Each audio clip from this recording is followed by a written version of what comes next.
Sa bawat araw na pinapahiram sa iyo ng Diyos, paano ka tumutugon sa kanyang paanyaya na dumalo sa inihanda niyang piging?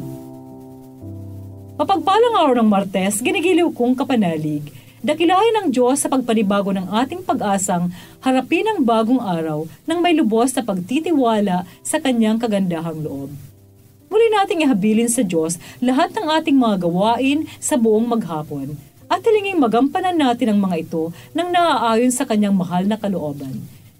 Ito po ay Sister Lines ng Daughters of St. Paul. Maririnig natin ang pahayag ng Panginoon na mapalad ang makakasalo sa bangkete ng kaharian ng Diyos sa ating mabuting balita.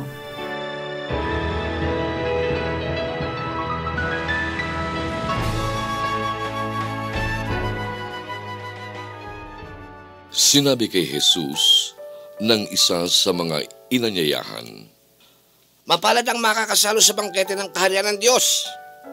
Sumagot si Jesus, "May isang taong naghanda ng isang malaking bangkete at marami siyang kinumbida. Sa oras ng handaan, pinapunta niya ang kanyang katulong para sabihin sa mga imbitado, "Tayo na't handa na ang lahat."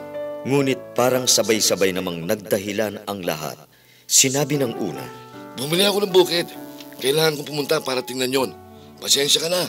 Sinabi naman ng isa, "Bumili ako ng 5 pares na balang pangararo. Pasusubukan ko mga to. Pasensya ka na." Sinabi ng isa pa, "Bagong kasal ako, kaya hindi ako makapupunta." Pagbalik ng katulong, ibinalita niya ang lahat ng ito sa kanyang Panginoon.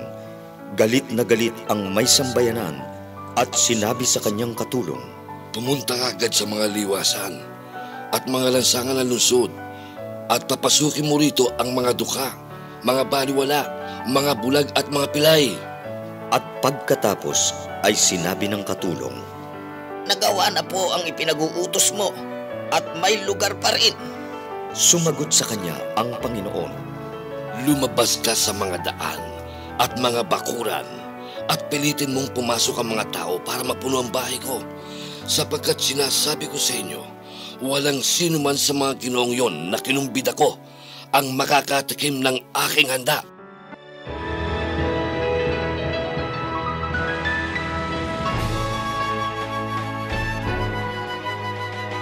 Napakahilig nating mga Pilipino sa mga handaan.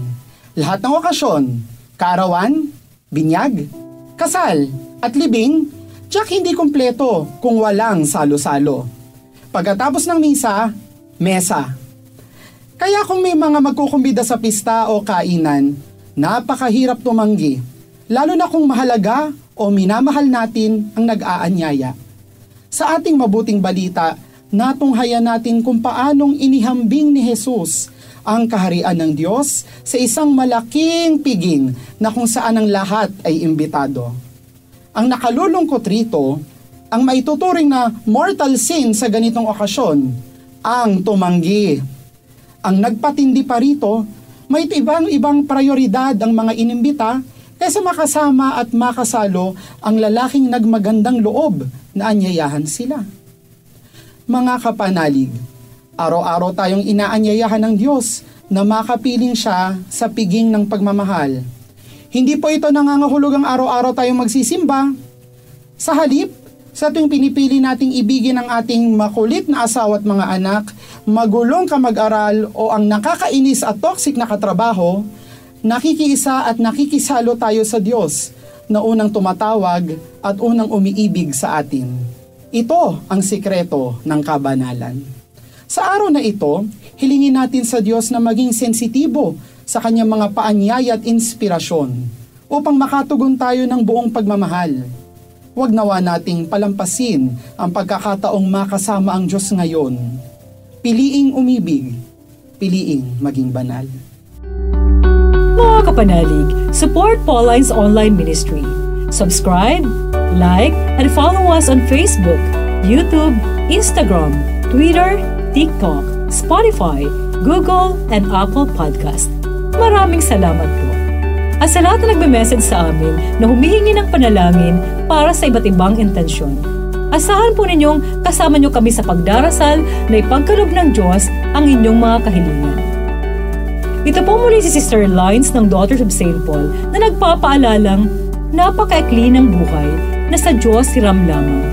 Gamitin ang bawat sandali sa paggawa ng mabuti para sa Kanyang kapurihan.